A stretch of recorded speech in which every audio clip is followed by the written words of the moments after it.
falando bonito como Edson Machado acabou de falar. E em todos esses cursos nós aprendemos no primeiro momento todas aquelas técnicas, toda aquela retórica dirigida para causar uma emoção no auditório que vai ouvir o nosso discurso. Professores de oratória, escritores de obras de oratória, os professores que ensinam oratória, ora no cursinho da ordem, ora na faculdade, e nos ensinam técnicas para emocionar a plateia, eles se esquecem de nos ensinar técnicas que nos deixem vacinados da emoção que nos é devolvida. Essa emoção, muitas vezes, pode nos levar àqueles lugares comuns, a emoção de embargo a voz, coisas parecidas. E para espantar a emoção desse calor humano em que eu acabo de ser recebido, já iniciada quando vi a faixa lá na rua, eu vou preferir contar uma história sem graça como o senhor Uchoa, meu tio, padre, bom orador, contou várias vezes para mim, todas as vezes como se fosse a primeira vez que contava, que ele dizia que um padre lá na cidade dele era um grande orador e estava fazendo um sermão por ocasião da Semana Santa. E nesse sermão ele se desdobrava de uma tal maneira, mostrando o sacrifício do Cristo no curso da Via Sacra, o sacrifício da Mãe de Deus diante do Calvário, e ele se desdobrava de uma tal maneira, causando emoção, que todos da igreja choravam. Um cidadão permanecia de braços cruzados, olhando para ele impassível. E quando ele descobriu que aquele cidadão não vertia as lágrimas regulamentares, ele se desdobrou mais ainda na veemência do seu discurso. E quando viu que não conseguia nada com aquele cidadão, todos choravam, todos se emocionavam, ele terminou o sermão, o discurso, desceu, foi ao cidadão e perguntou: todos choram, todos se emocionam, e o senhor não? E o cidadão respondeu: desculpe, seu vigário, eu sou de outra palavra.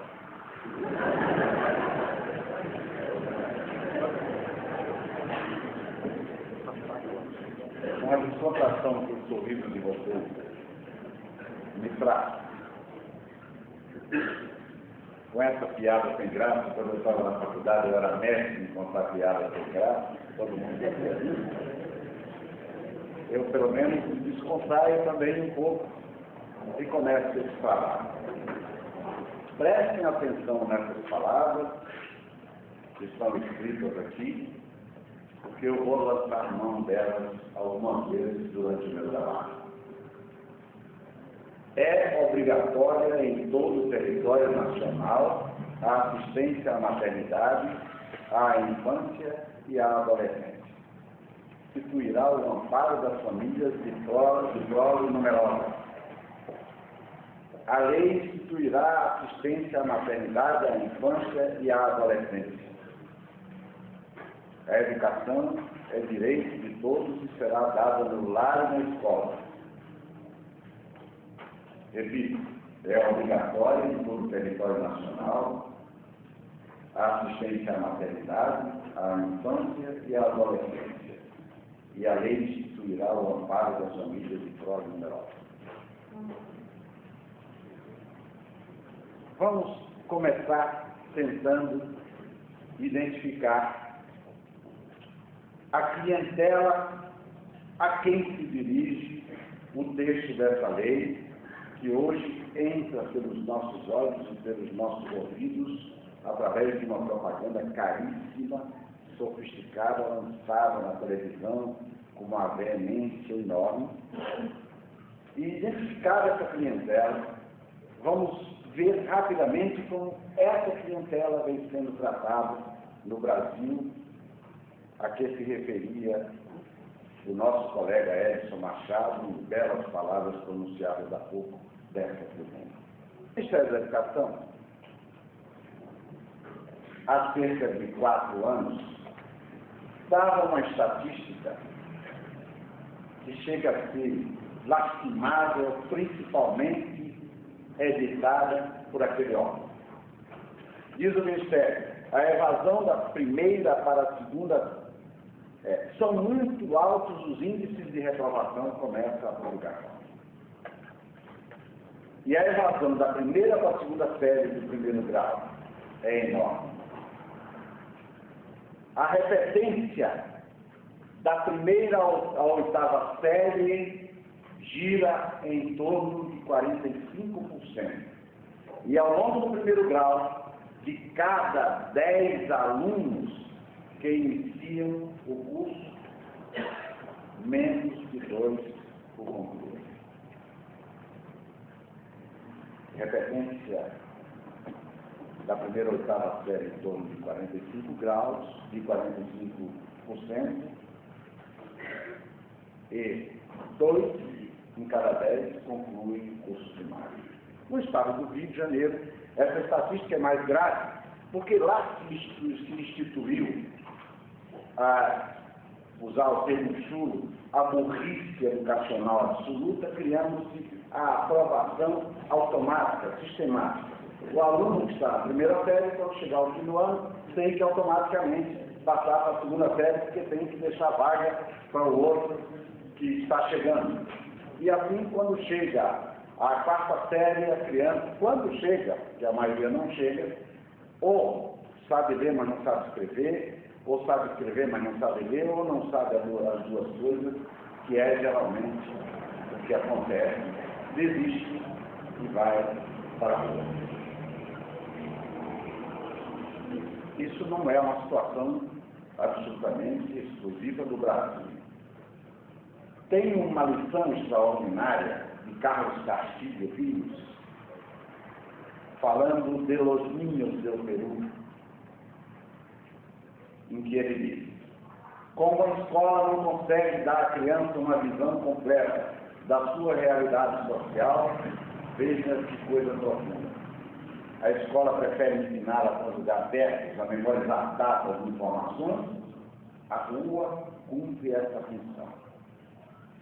Em cada um dos seus perigos, em suas distorções e armadilhas, a rua ensina a criança a viver em um país atrasado, dissimulando a fome, fazendo pequenos biscates, e essa é a maneira como a população convoca para realizar trabalhos improvisados, onde a criança consegue ganhar alguns centavos para a sua subsistência.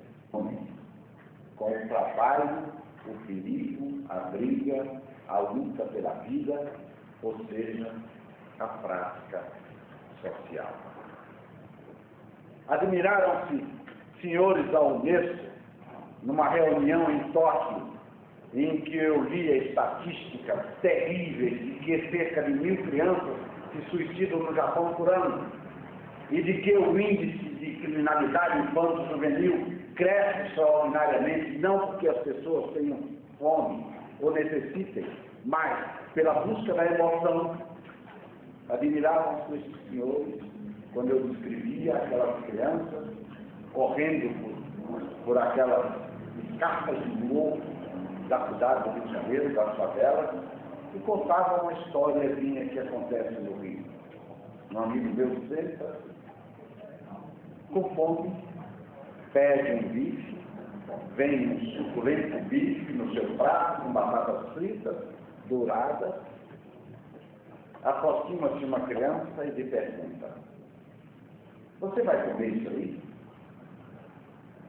Vou. Você almoçou hoje? Almocei. Jantou ontem? Jantei. Pois eu estou há 2 dias sem comer. Isso aí? Não vou comer. Não posso comer. Vou ficar doente se comer. É a criança usando a sua inteligência tão sacrificada pelas dificuldades da gestação de sua mãe, pelas dificuldades dos primeiros anos de vida sem alimentação, pelas dificuldades de sobrevivência que o levaram a criar esse tipo de defesa e buscar na sociedade a devolução daqueles direitos que deveriam ser garantidos a ele e a sua família. Mas, se é verdade que essa criança está correndo pelas escarpas dos morros e não se joga e não se suicida, também é verdade o que aconteceu há cerca de 5 anos no Chile, em Santiago, numa reunião de um congresso médico mundial, em que pesquisadores brasileiros levaram estatísticas e demonstrativos de que 15% da população brasileira tem uma deficiência intelectual grave em virtude da deficiência de dieta alimentar. Só que, passados 5 anos, os técnicos já não falam em dieta deficiente, mas em falta de dieta. Essa clientela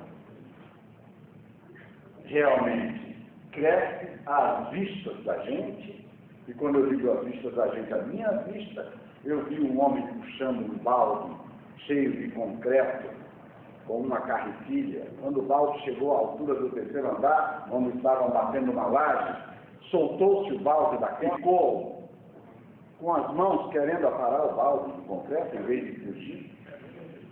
Passou 4 dias no estado de coma e não morreu porque era paraibano.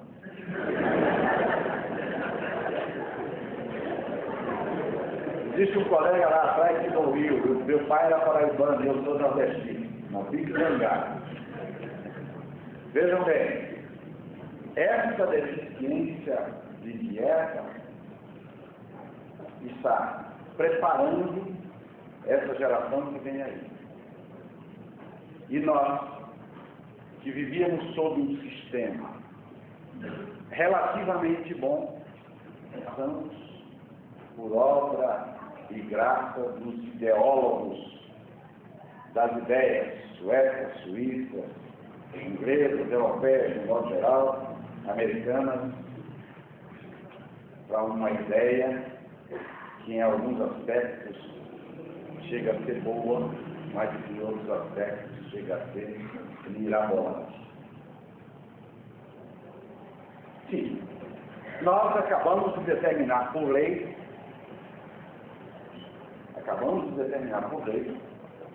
que o diretor da escolinha municipal ali da esquina tem de aceitar na sua escola todos os alunos que morarem na sua, todas as crianças que morarem na sua comunidade, sob pena de responsabilidade. Brincadeira, se ele não tiver sala, se ele não tiver telhado, o juiz de menores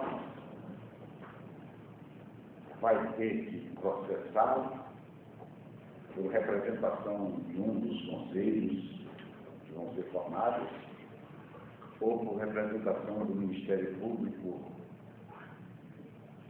porque ele não tem lugar para colocar uma criança a mais na sua escola. O diretor do hospital, que não tem vaga para uma criança e vai ter que pôr a criança numa maca no corredor, agora vai ter que arranjar vaga para a criança e para o pai ou para a mãe da criança, sob pena de responsabilidade. E quando nós lamentamos que a sociedade seja indiferente, e a sociedade é indiferente e é hipócrita, e lá no Rio de Janeiro nós vemos isso com frequência, aqui talvez não muito, as pessoas passam por uma criança pedindo esmola, dando uma esmola, ajeitam o paletó e saem andando com aquele ar de quem cumpriu o dever sagrado para com a pátria. Nos pontos de sinais luminosos, em todos os lugares onde um carro para, no Rio de Janeiro, tem um menininho limpando um para-brisa, tem um menininho vendendo uma bala, trabalhando ilegalmente, para conseguir dinheiro para sustentar o irmãozinho que nasceu com o pai. Que muitas vezes nasceu de uma mãe doente, permanentemente na cama. O que nós fizemos? Nós estabelecemos agora numa lei que não há mais ninguém especificamente responsável e todos são responsáveis. Antes nós tínhamos a FUNABEM, que assumia as responsabilidades a nível nacional. Nós tínhamos as FEBEM, que assumiam as responsabilidades a nível estadual. E tanto nós dissemos nas novelas, olha, eu vou te mandar para a FEBEM, que nós acabamos com as FEBEMs, acabamos com as FUNABEMs da vida, e agora nós estabelecemos o responsável pelo problema da criança carente brasileira. Então, é o Estado, é o município, é a família e é a sociedade. Em Minas, toda vez que a gente não quer resolver alguma coisa ou não quer atribuir a responsabilidade a alguém por alguma coisa, a gente cria uma comissão ou então põe todo mundo responsável por tudo. Não se cobra de ninguém, se cobrar de alguém, se cobrar de todos, e acaba não se resolvendo nada. Mas se era assim que a FUNABEM pensava, quando andou o Brasil todo, gastando fortuna, com avião, com hotel, com um lobby montado para a aprovação dessa lei, ela cometeu um grave engano. Porque a sociedade, e nós vamos, cada um de nós vai ser o arauto, o pregoeiro dessa nova ideia, vai assumir o propósito de cumprir essa lei no que for possível, de propor a modificação do que não for possível, de fazer com que alguma coisa saia disso aqui. Mas vamos analisar o que é de bom aqui e o que vai ser difícil para vocês executarem, para os juristas interpretarem. O que há de bom? Estamos dizendo que toda criança tem direito ao nascimento, que toda criança tem direito à alimentação, à saúde, à escola. Não estamos dizendo nada, porque nós assinamos há 30 anos atrás um tratado internacional que até hoje não foi aprovado pelo Congresso, apesar de aprovado o Estatuto. Diz que toda criança tem direito à escola, pode exigir o direito à escola, não estamos dizendo nada, porque isso já estava na legislação anterior. Mas evoluímos em algumas coisas. Como evoluímos? Nós evoluímos com